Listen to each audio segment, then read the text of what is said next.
Welcome back. We're going to talk everything bad-el-kazar. He's on a 2x, 10x summoning going on tomorrow in 24 hours from now. You will have a 2x chance on your ancient shards along with a 10x chance to pull bad-el-kazar. This is one of my favorite legendary champions in the game, and I think one of the most versatile champions in the game. I've had this guy on my account for 3 years. He was one of the very first legendaries I've ever pulled.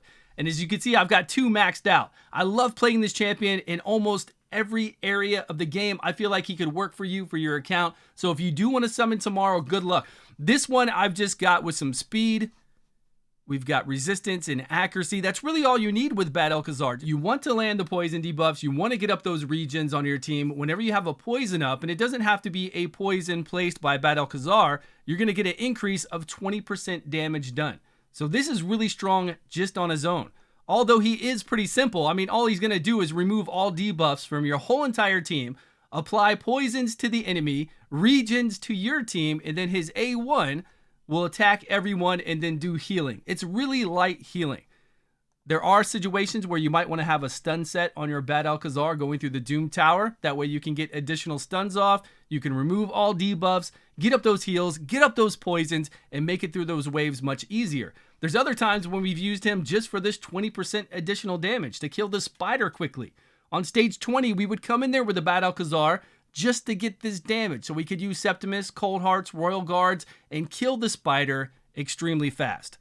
There are so many ways you can build him and so many ways you can do his masteries. The masteries I have on right now with War Master are just to get additional damage on bosses. Sometimes you don't want that, especially going up against the Ice Golem. Maybe you don't want to provoke the Ice Golem to hit your whole entire team.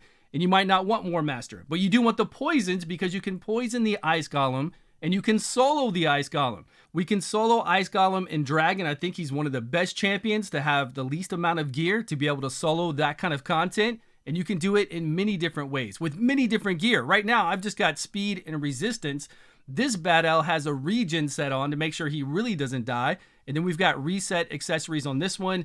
And we've got it on this one as well. The masteries on this one are a bit different. I've come down here for Oppressor, try to get additional turn meter. I think this is a solo build. This is when I have fodder with me that just dies off right away. I get the additional speed here. We get additional speed from having debuffs up, and I just keep cycling through that. And then hopefully it doesn't go on cooldown with the gear I have here with the accessories, and I just keep applying poisons and keep loading him up with regens. We've got a regen set on. Really hard to kill a bad-el-kazar like this. Plus we have good resistance to make sure we don't get a block, heal, or decrease defense up on him. Let's go around the map and look at everything that I've used this guy in because I have used him a lot. Clan boss, yes, we've used him a lot in the clan boss to solo this kind of content, no problem. If you want to go through Ice Golem and solo easily, or if you want to bring him in with your Seer. Bad-el-kazar pairs the best with Seer. Get those poisons up, get those buffs up. Seer just drops the wave. 20% additional damage to that Seer. She eats those buffs. If you have 2 bad-el-kazars, even better. Throw 2 in here. Okay, I don't have 2 right now.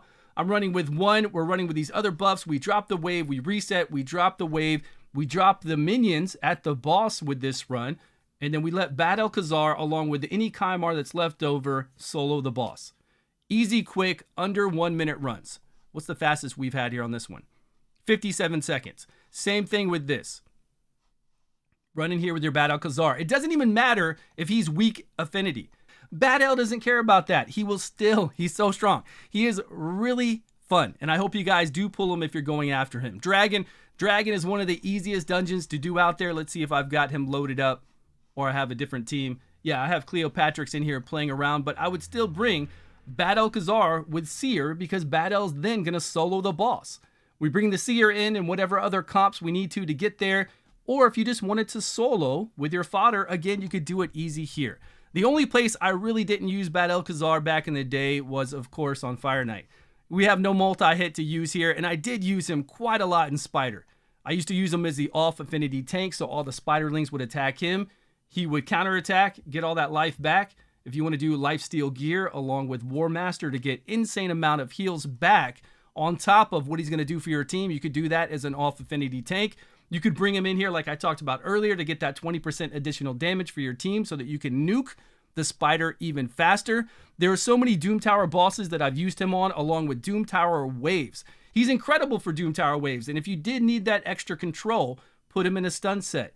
Get those stuns from that AoE A1, hitting everybody, and then everything else that he brings to your team, it'll be much easier to get through there. And then as you know, with the Hydra boss, we are using a lot of champions that do AoE on their A1. We can get those regions up, we can resist the Head of Mischief taking those buffs if we wanted to, or we can let the Head of Mischief take those regions, spread them to everybody else, and then keep those Hydra heads alive even longer if that's what you want to do. There's so many different ways we can play him. I love him. Like I said earlier, I think he's one of the most versatile champions in the game. Let me know down below if you know of other areas that you love playing bad-el-kazar. I don't really use him in Arena. I've never used him there. Of course, Faction Wars, he's going to kill that. Doom Tower, amazing. Clan Boss, the normal Clan Boss, great. Hydra Boss, great. And Arena would be the only thing that I don't think he's the best at. But everything else, he is truly amazing. Let's go look at Wither right now. But don't forget, let me know down below, where do you use your bad-el-kazar? And have you loved him as much as I have? 3 years now I've been using Bad-el. Wither is a champion that can heal us, right? She does a lot of healing, and I believe she's on the Undead or Demon Spawn.